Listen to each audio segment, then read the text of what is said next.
Hey everybody, this is Brad Listi. This is the Otherppl show. I am in Los Angeles. It's good to be with you. I hope you're doing all right, and I appreciate you tuning in. It's Friday, so it's time for another flashback episode. Today, I'm going to be sharing an outtake from episode 374, my conversation with author Matt Sumell. It first aired on August 5th, 2015. Matt Sumell is the author of the story collection, Making Nice. It's a novel in stories, I should say, and it is available now in trade paperback from Picador. An outtake from that conversation is coming up momentarily. A quick reminder that I do a weekly email newsletter. I would love it if you would sign up. You can do so for free over at otherppl.com or bradlisti.com. Likewise, you can join the Otherppl Patreon community at patreon.com/otherpplpod. So if you like this show and you want to help see it continue into the future, go to patreon.com/otherpplpod.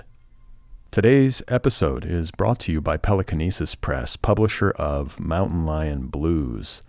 The new novel by Adam Greenfield, Mountain Lion Blues, is a surreal, dark comedy about the obstacles that we place in our own way, obstacles that keep us from the love, success, and well-being that we have been taught to expect. Mountain Lion Blues is part absurdist love story and part existential noir. It speaks to the mountain lion-sized hole in all of us. That's Mountain Lion Blues, the new novel by Adam Greenfield, available right now from Pelicanesis Press.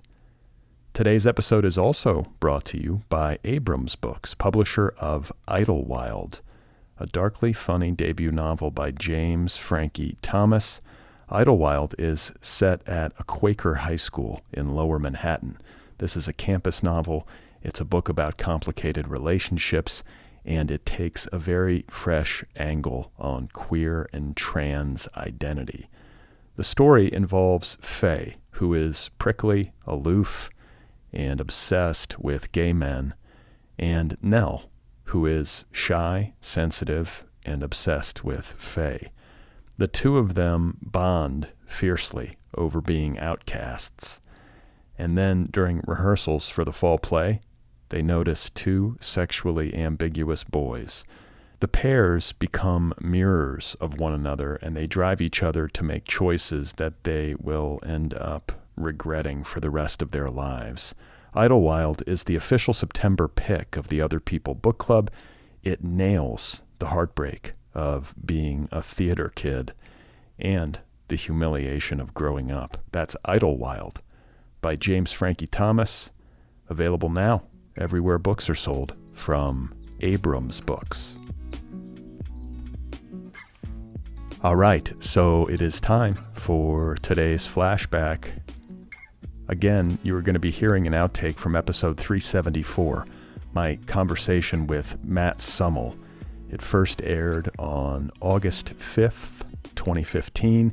You can listen to the full episode if you like what you hear in this outtake. Go find it in the feed. It is there. Matt Sumell is a graduate of UC Irvine's MFA program, and his fiction has appeared all over the place in Esquire, the Paris Review, Electric Literature, One Story, Noon, and elsewhere. His novel and stories is called Making Nice. It is available now in trade paperback from Picador, and I'm happy to share this outtake. This was a fun conversation, as I recall, and I think you're going to like it. So here we go. This is me in conversation with Matt Sumell.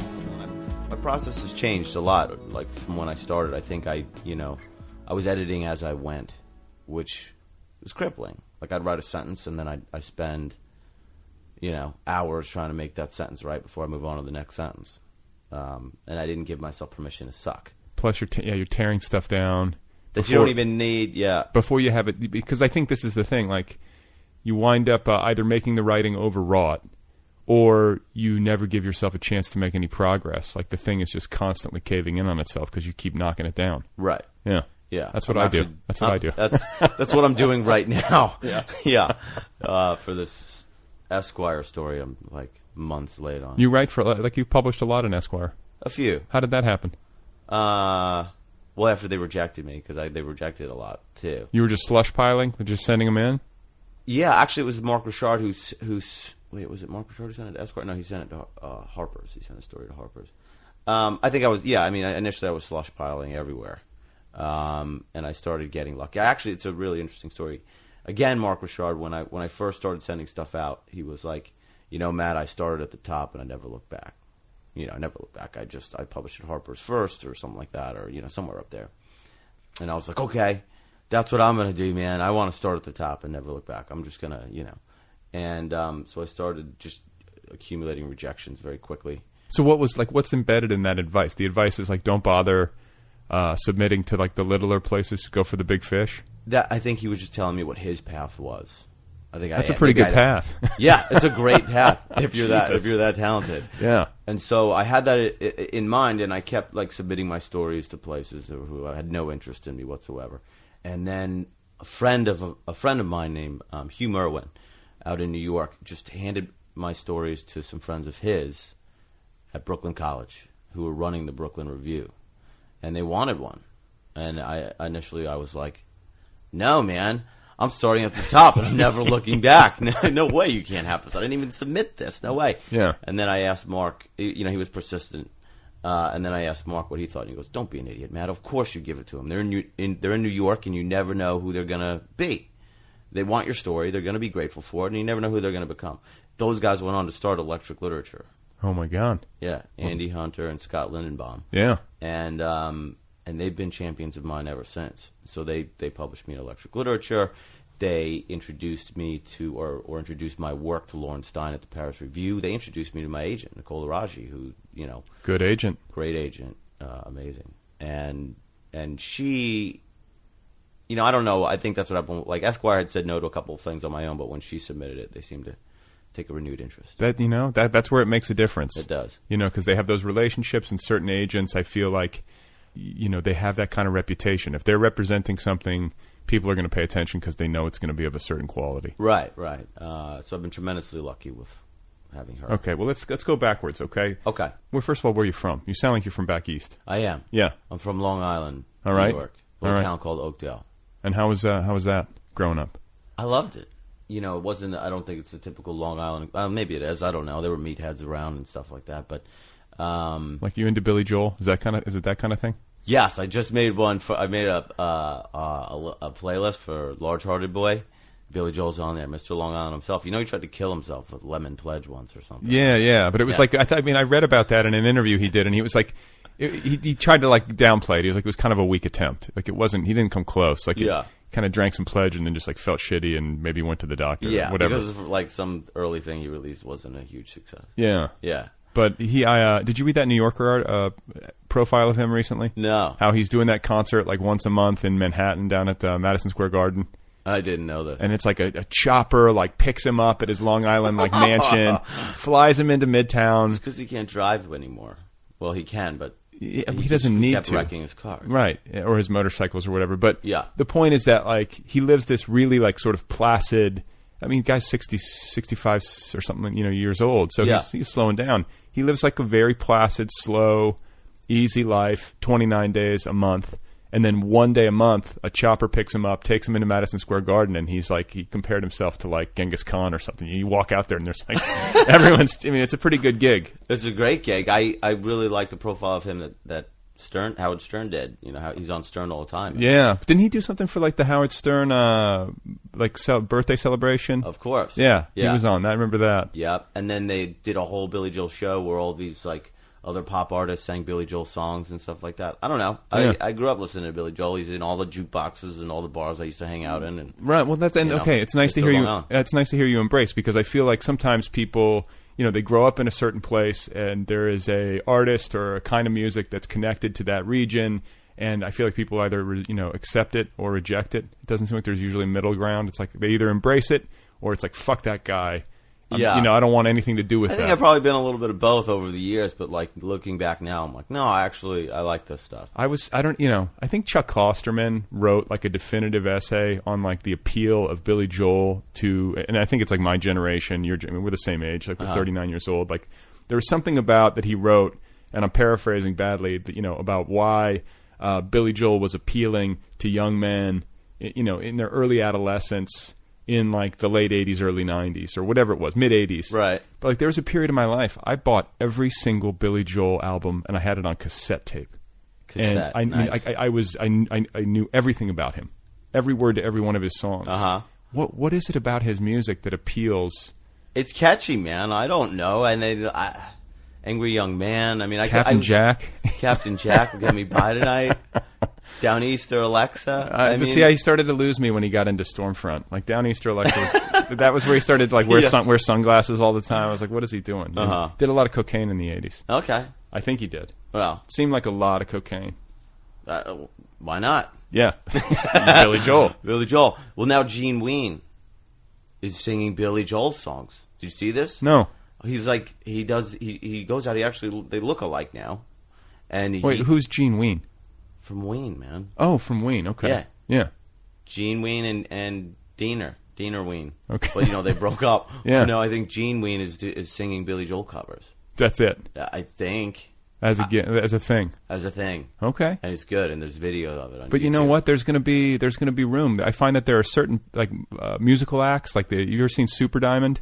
No. Okay, Super Diamond, like Neil Diamond is a comparable act. There's a strange kitsch and widespread affection and like cross-generational affection for his music. And when somebody gets to that level, same thing with like Dark Star Orchestra with the Grateful Dead. Right. You have these bands that form where they just are like, impersonators essentially. And they play that music. Yeah. And they make a shit ton of money. I always see those things on like Sunset Boulevard. It's like, they have all those like 80s bands. And I just went for the 4th of July. I went to this, I guess you call it a young person's party. I don't know. I ended up on the west side over there in Santa Monica. And there was a DJ, this girl, Haley, who I know, and she was just like spinning 80s and 90s songs, like, and somewhat ironically, but I was like, no, I really grew up to these fucking songs, and they are awesome. Are you making fun? What are you doing? Yeah. Was this ironic? Okay, here's a question. I had this posed to me the other day, and I had a very emphatic response. I just want to see if we're in agreement. Okay. Which was the better decade musically, the 80s or the 90s? Oh, God. That's so tough. I mean, look, the 80s are like, that's when I came up. The 86 Mets. I mean, that was like prime time, and that's when you're like, I think you're most influenced, right? So like, but what? It was happier music in the 80s. I said the 80s. Yeah. I'm going to go the 80s. I think the 80s were an awesome decade for music. It was just an awesome decade. It holds up. Yeah. And I don't know, like the new wave, like the very tail end of punk. But I was into grunge. Yeah, grunge in high school. I mean, but I don't know, man. It doesn't hold up as much. Well, Nirvana does, but like Nirvana Soundgarden and that stuff. Pearl Jam, kinda. I mean, maybe Helmet. I like Helmet. Yeah. I don't know what else did I listen to. Stompbox. I was out of it a little bit, but the 80s when I listen to it now, I feel like holds up better. Okay. It evokes something for me. Maybe that's the innocence of childhood. I think so. It could I be. think it has something to do with it. Okay, so speaking of innocence of childhood, let's talk some more about Long Island. You grow up there. What do your parents do? My father is in prosthetics and orthotics. In what? Prosthetics and orthotics. He makes like shoe inserts. He makes artificial legs. Okay. And arms. Himself. And hands. Yeah, he would like craft them. He designs them. Yeah. Well, now they're all myoelectric and high tech, but you can buy the components like in Germany, right? From like Otterppl. We actually visited the factory over there one time. Okay. Business trip. But, he really did lose his leg on a Harley when he was 19. He got hit by a bus. Oh, shit. They covered him with a sheet. He was gargling blood. His leg was knocked off. Oh, God. Coma for 90 days, whatever. And then he... Wait, what happened? He was just in an accident, got hit? Yeah, he was in the Navy. And they dispatched him to go pick up someone who was getting in trouble with the MP, someone who was like drunk at the bar. And I think the commanding officer came out and said like, "Hey, who has a car?" And my dad just said, "I don't, but I have a Harley. I got my bike." And they went, "Look, go get him. Otherwise, he's going to get arrested." So he went to the bar, but I guess since he was on subs, and since he'd gone out and come back, they'd changed an intersection or something like that. I'm not really quite sure, but he ran this light, and he just got he T-boned a bus. Oh. And he wasn't wearing a helmet. Oh, fuck. And had his head crushed in and frontal lobe damage. The whole thing. Did he recover, like, mentally? Yes. I mean, clearly, the guys are making prosthetics and... Well, he still uses it as an excuse to act like a fucking maniac. He's like, goes to the VA all the time and gets Ritalin, and he just like, powers through his day on methylphenidate. Yeah. But he did what I think is like this amazing trick in life is where you take these. Jeffrey Wolf said this to me, graduate school. Use the good luck of bad luck. And so he started working for the VA after he lost his leg and learned the trade. Yeah. And then he ended up opening up his own place with a partner, and they were successful for like 30-something years. That's in awesome. Orthopedics, yeah. That's pretty cool. And it's also not only successful financially, but also like it's a nice thing to be doing. Yeah, he actually really does love to help people. And, well, yeah. Yeah. It's meaningful. He made an artificial leg for a little girl's pet chicken. Okay. Yeah. Like a fox had gotten into the house, the hen house or something like that, and shoot off a chicken's leg, and he like would spend like a day or two like figuring out how to give this chicken a fake leg. And I think he also did it for a horse as well. Okay. Yeah. That's cool. Yeah. And then what about your mom? She was an RN. All right. Another noble profession. And a Lamaze instructor. Okay. Yeah.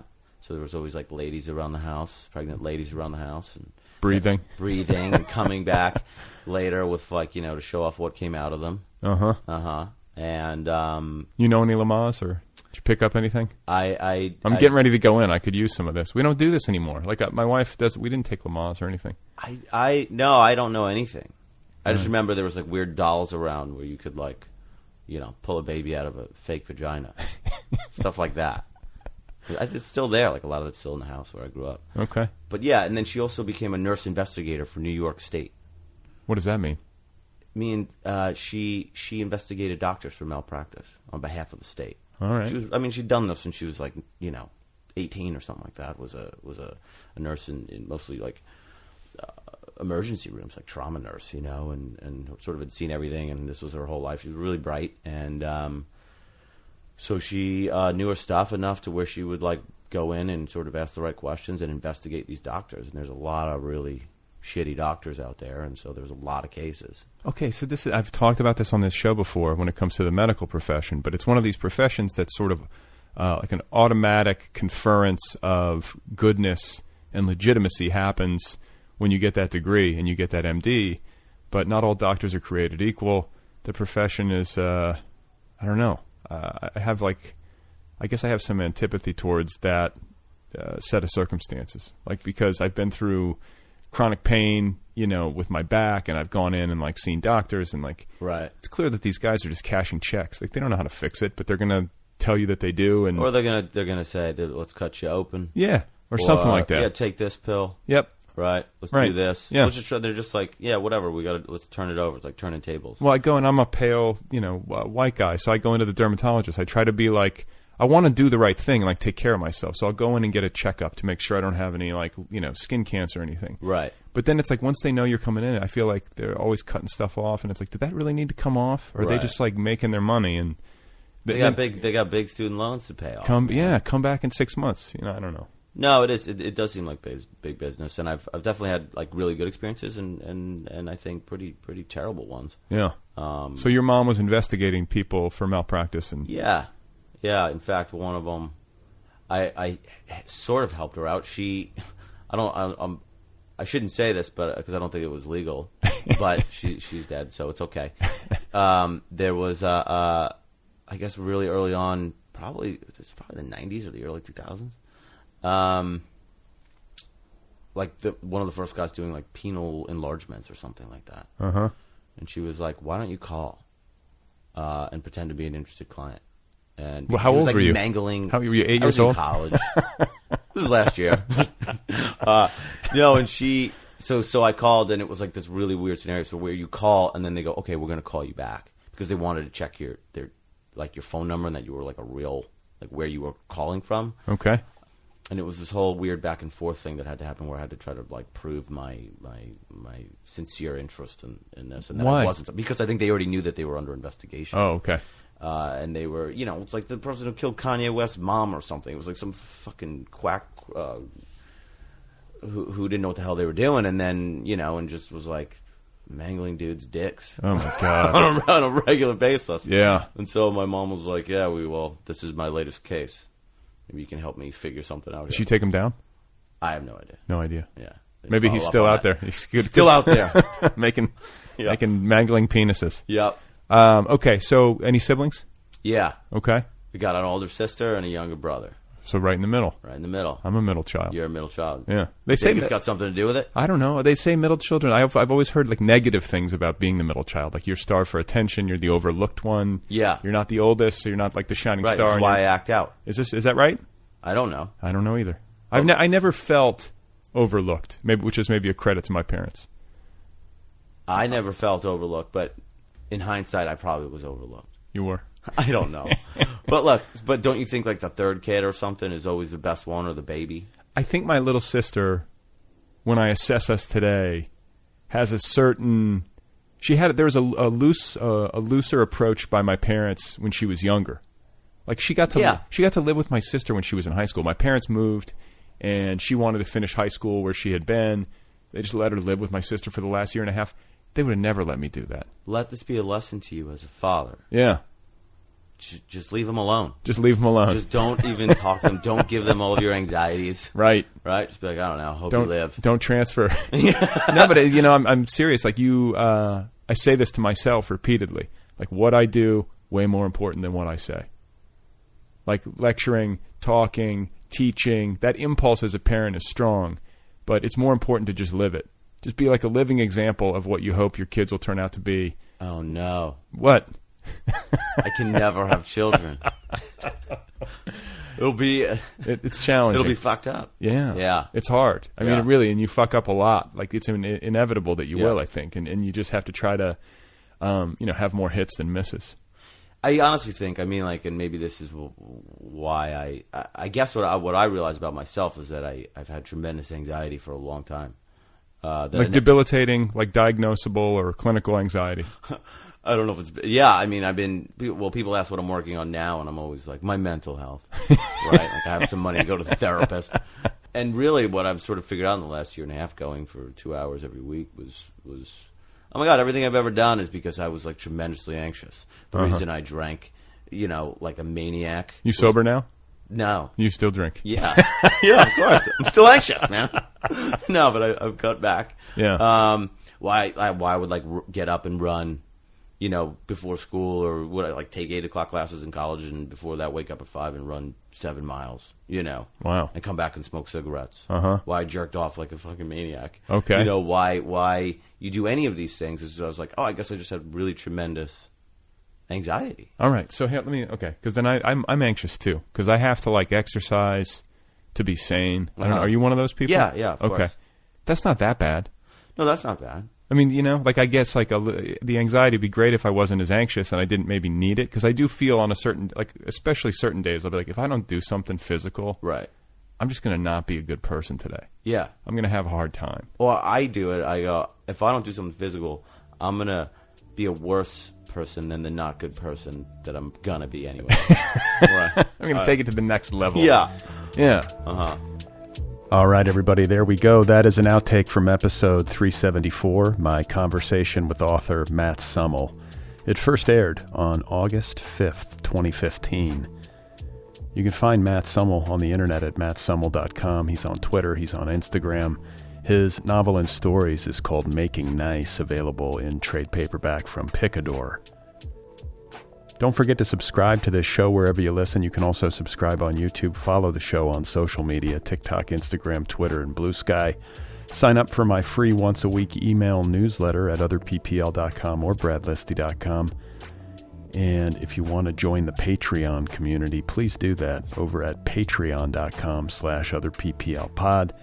If you have a couple of minutes and you want to do me a quick favor, go rate this show wherever you listen, whatever platform you're listening on. Give the show a rating, write a review. If that's an option, it helps the show find new listeners. If you want to get an Otherppl t-shirt, you can do that at otherppl.com. Just scroll down, look for the t-shirt. You can't miss it.